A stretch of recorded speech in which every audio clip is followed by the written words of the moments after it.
America is facing something far deeper than an economic slowdown. It's a structural unraveling.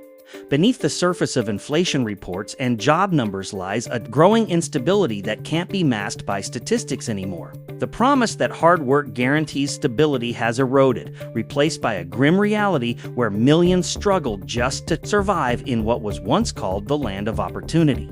From the housing crisis and rising homelessness to shrinking labor participation and record consumer debt, the cracks in the foundation of the American economy are widening. What once appeared as strength, the credit system, the booming stock market, and mass consumption has become the source of its own fragility. And as those foundations begin to crumble, America is now forced to confront the truth. Prosperity built on speculation, debt, and illusion can't hold forever. For years, Americans have been told that the job market is stronger than ever. The headlines sound optimistic: record low unemployment, millions of new jobs created, the economy is booming.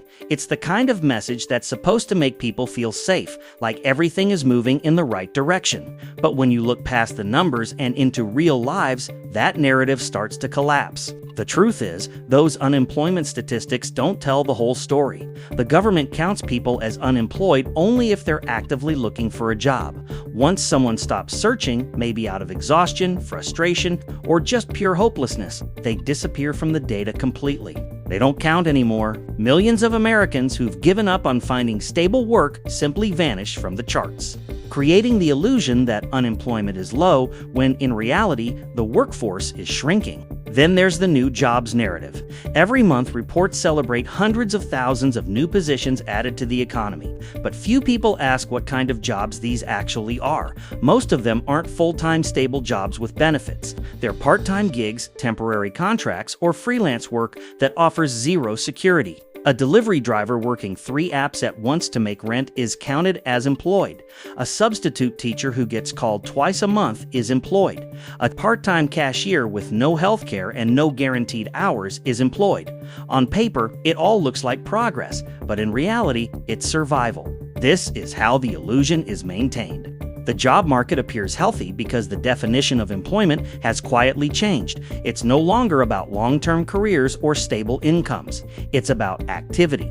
Any kind of paid work, no matter how unstable, now counts as success.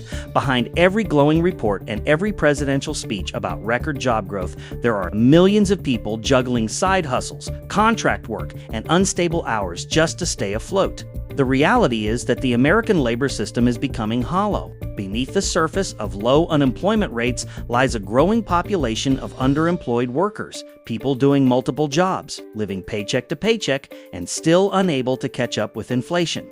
The kind of stability that once defined the middle class is gone, replaced by a fragile economy built on part-time labor and short-term contracts. So yes, the numbers might say the job market is strong, but step outside the data into a grocery store, a rideshare car, or a fast food kitchen, and the truth becomes impossible to ignore. The strength of this economy isn't real. It's an illusion built on selective statistics and political convenience. And for millions of Americans, that illusion is collapsing fast. When the pandemic hit, tech companies became the heroes of the economy. Millions were working from home, shopping online, streaming content, and living their lives through screens. The giants of Silicon Valley, Amazon, Google, Meta, Microsoft, expanded at an unprecedented rate. They hired aggressively, betting that the digital boom would last forever. Offices were overflowing, salaries were skyrocketing, and the industry looked unstoppable. But it didn't take long for that illusion to fall apart. Once stimulus money dried up and consumer behavior shifted back to normal, the same companies that had been hiring thousands suddenly started cutting tens of thousands. Layoffs became a monthly headline, sometimes even weekly. Whole departments were shut down overnight. Projects that once defined the future were quietly buried. For workers, it wasn't just about losing a job. It was about realizing that their industry, the one that promised stability and innovation, had no loyalty once profits started shrinking. Executives called it efficiency. They said the layoffs were necessary to streamline operations or realign priorities. But behind those phrases lies something simpler: panic. Companies that overexpanded during the stimulus years are now racing to cut costs as ad revenues fall. interest rates rise, and investors demand quick returns. They're doing whatever it takes to protect stock prices, even if that means discarding tens of thousands of employees in the process. What's more alarming is how this wave of layoffs doesn't just stay inside the tech world. The technology sector has always acted as a signal for the broader economy. When it booms, the rest of the market follows. When it cuts back, the impact spreads. Every time a major corporation downsizes, ripple effects hit smaller suppliers, service providers, and local communities. Cafes near office buildings lose customers. Freelancers lose contracts. Startups lose funding. One decision from the top can quietly dismantle entire local economies. And while the headlines make it sound like the layoffs are limited to tech, that's not the case anymore. Retail giants, financial institutions, logistics companies, and even healthcare networks are joining the trend. The phrase cost optimization has become the polite corporate language for job destruction. It's not about improving productivity, it's about keeping shareholders calm in an unstable market. For many workers, this moment feels like betrayal. They were told for years that tech was the safest bet, the industry of the future. They dedicated their time, their energy, and their lives to companies that promised growth and security. Now, those same companies are automating their roles, freezing promotions, and replacing humans with AI systems that don't need health insurance or vacation days. This wave of layoffs isn't just a correction, it's a warning. It shows how fragile even the most powerful sectors of the U.S. economy have become. The so-called innovation economy runs on hype, cheap money, and investor confidence, not on real stability. And now that confidence is cracking. The layoffs in Silicon Valley aren't an isolated event. They're a symptom of a much larger shift, one where the American job market, once seen as the engine of global progress, is now starting to eat itself from the inside. Across the United States, the idea of a stable, full-time job is disappearing. What used to be the foundation of the American middle class, predictable hours, benefits, and a steady paycheck, has quietly been replaced by something far more uncertain. Millions of workers are now part of the gig economy, driving for Uber, delivering food for DoorDash, freelancing online, or juggling multiple side jobs just to make ends meet. To outsiders, it looks flexible, modern, even empowering. But for the people living it, the reality feels closer to survival than freedom. This shift didn't happen overnight. When companies started cutting costs after the pandemic, they realized it was cheaper to hire contractors instead of full-time employees. No health insurance, no retirement plans, no paid leave, just labor on demand. It's a perfect deal for corporations and a brutal one for workers. Every app, every platform, every independent contractor model is built on transferring risk from companies to individuals. The employer saves money. The worker loses security. For many Americans, this new way of working means living in constant uncertainty. Income changes week to week. There's no safety net if they get sick, no paid vacation, no guarantee of work tomorrow. Health insurance becomes a luxury, not a right. People stay logged into multiple gig apps at once, hoping at least one will offer enough rides, deliveries, or orders to cover rent. It's a system that rewards endless hustle but punishes exhaustion, and the more people depend on it, the more normalized it becomes. Politicians and economists like to call this the new flexible economy. They say it gives workers freedom, the ability to be their own boss, to choose their own hours. But freedom means very little when you can't afford to take a day off. In this system, independence is just another word for instability. Workers don't control their hours, algorithms do. They don't negotiate pay, the app decides it. They don't have colleagues, unions, or collective power, only ratings, penalties, and the constant pressure to stay available. The transformation of the labor market has changed the psychology of work itself. A generation ago, people built identities around their careers: teacher, engineer, factory worker, nurse. Now people are defined by temporary roles that can vanish overnight.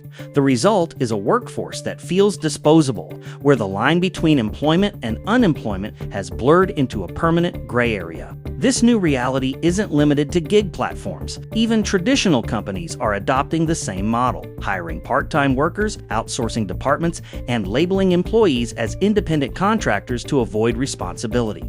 In industries like retail, logistics, and media, the full-time job has become an exception, not the rule. It's no longer about building a career, it's about staying afloat. What's happening is more than an economic shift, it's a social breakdown. The gig economy has created a generation of workers with no path upward. There's no promotion, no benefits, no long-term growth. Just work, payment, and the constant fear of falling behind. And as corporations continue to prioritize flexibility over stability, America is slowly becoming a nation of freelancers without freedom, trapped in a system that calls itself efficient, but in reality leaves millions one missed paycheck away from disaster. The American dream used to mean something simple: work hard, earn enough, and build a decent life. But that idea is collapsing under the weight of today's economy. Prices for basic necessities, food, rent, healthcare, transportation have exploded while wages have barely moved. Every year, the cost of living rises faster than paychecks can keep up, and the result is a silent crisis that millions of working Americans are living through every single day. It doesn't matter how many hours people work anymore. Even full-time workers, some holding down 2 or 3 jobs, can't afford the basics. A bag of groceries that used to cost $30 now costs $50. Rent has doubled in many cities. Health insurance premiums keep climbing while coverage gets worse. People aren't cutting back on luxuries, they're cutting back on essentials. They're skipping doctor visits, delaying bills, and stretching meals because the numbers just don't add up anymore. Wages might look higher on paper, but inflation has erased any real progress. The so-called raise that some workers get each year doesn't mean much when the price of everything else goes up faster. The government might report rising income averages, but those figures are distorted by corporate executives and top earners. For the majority of Americans, real purchasing power, what their money can actually buy, is shrinking.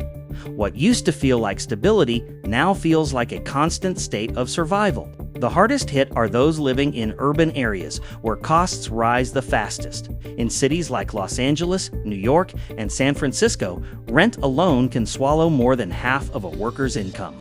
People are spending more on housing than ever before, often for smaller spaces and worse conditions. Homeownership, once the cornerstone of middle-class life, is now out of reach for an entire generation. And for many, even renting feels like a financial trap, locked into high payments with no path forward. The crisis doesn't stop at housing. Healthcare in America has turned into a luxury service. Even with insurance, the out-of-pocket costs can push families into debt after a single hospital visit. Childcare costs as much as college tuition. Gas prices swing unpredictably, and groceries, once a mundane expense, now force people to choose between fresh food and what's cheapest on the shelf.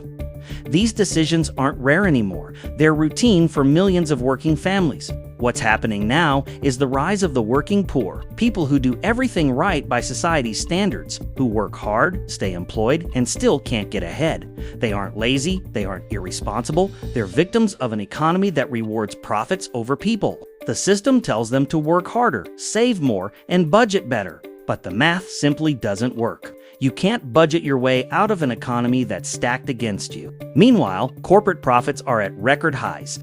The same companies that keep wages stagnant are raising prices and blaming inflation. Executives collect bonuses while workers are told to tighten their belts. This isn't just a market issue, it's a power issue. The wealth gap continues to widen, and the people at the bottom are carrying the burden of an economy designed to benefit the top. This is why the so-called strong job market feels meaningless for so many Americans. Having a job doesn't equal security anymore. You can work full-time, follow all the rules, and still fall behind every month. The numbers say employment is high, but what those numbers don't show is the exhaustion, the debt, the quiet desperation of a society where survival has replaced progress. The truth is, America's labor market isn't thriving. It's barely holding together under the weight of a cost of living crisis that's pushing the working class closer to collapse. Across the country, more Americans than ever are working multiple jobs just to stay above water. The Bureau of Labor Statistics calls them multi-job holders, but that phrase barely captures the exhaustion behind it. These are people waking up before sunrise for one shift, heading straight to another in the evening, and still coming home worried about rent, groceries, or the next medical bill. The economy calls it productivity, but what it really is survival. The idea of a single, stable, full-time job is fading fast. In today's economy, one paycheck isn't enough. Teachers drive for Uber after school. Nurses pick up weekend shifts at urgent care clinics. Retail workers spend their nights stocking shelves somewhere else. Even white-collar professionals want symbols of stability or freelancing on the side just to cover rising living costs. The American work ethic hasn't disappeared. It's being exploited. For many, this lifestyle feels less like ambition and more like quiet desperation. Sleep becomes optional. Relationships strain under the weight of endless shifts. Parents see their kids only in passing. Weekends vanish. The body keeps moving, but the mind starts breaking down. Burnout isn't a buzzword anymore, it's a national condition. Anxiety, depression, and chronic fatigue have become part of the modern work routine, and yet the system keeps demanding more. Corporations and policymakers frame this crisis as personal failure. They tell people to manage time better, to hustle smarter, to find balance as if exhaustion were a choice. But the truth is simple. No amount of self-care can fix an economy that forces people to trade rest for rent.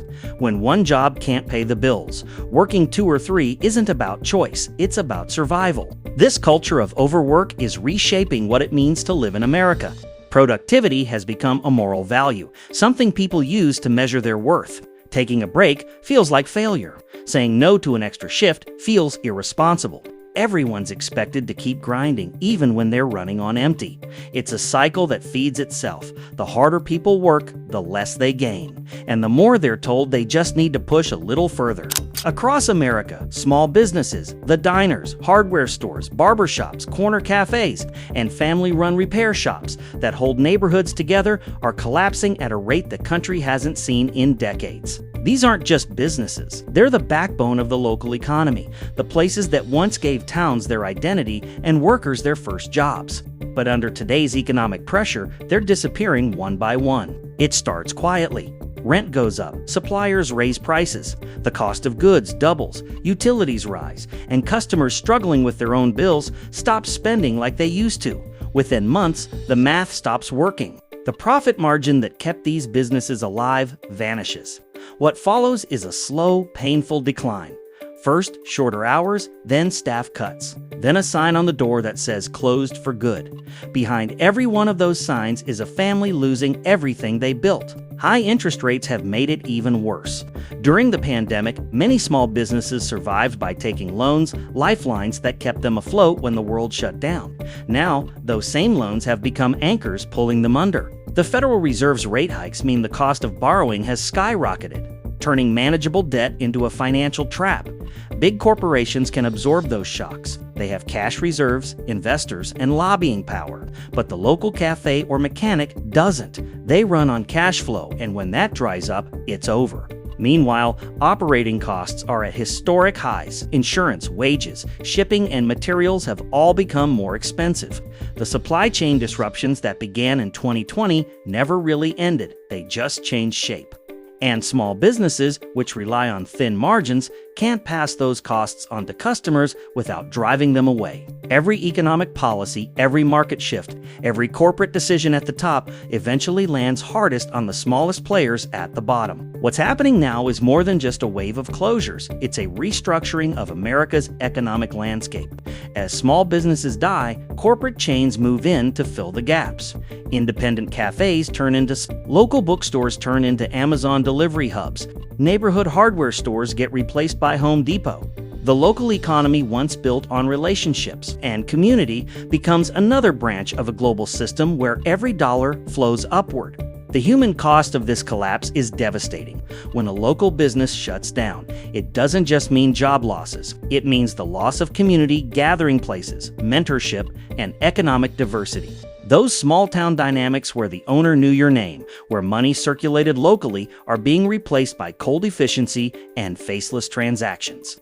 Every closure chips away at the sense of belonging that once defined American towns and cities. And this isn't just a rural problem. Even in major cities, small businesses are being priced out by skyrocketing commercial rents and predatory landlords. Street-level spaces sit empty because no one can afford them, while corporate offices remain half vacant after the work-from-home shift. The landscape of urban America is transforming into something sterile, full of chains, empty storefronts, and vanished local culture. What makes it worse is how little attention this crisis gets. Politicians praise small business owners in speeches, calling them the heart of the American economy, but policies rarely match those words. The system favors scale, not survival. Tax codes, credit systems, and supply chains all tilt toward the largest players. So while small business owners fight to pay rent, corporations get bailouts, subsidies, and tax breaks. The collapse of small businesses isn't just an economic issue, it's a sign of social decay. Every shuttered shop and every empty Main Street is proof that the foundation of the American economy is cracking. Local entrepreneurship, once a path to independence, is turning into an impossible dream. And as the last lights go out in those small storefronts, what's left behind is a hollow economy where the few at the top grow stronger while the rest are left. Staring at another for lease sign, wondering what happened to the country that once promised opportunity for all.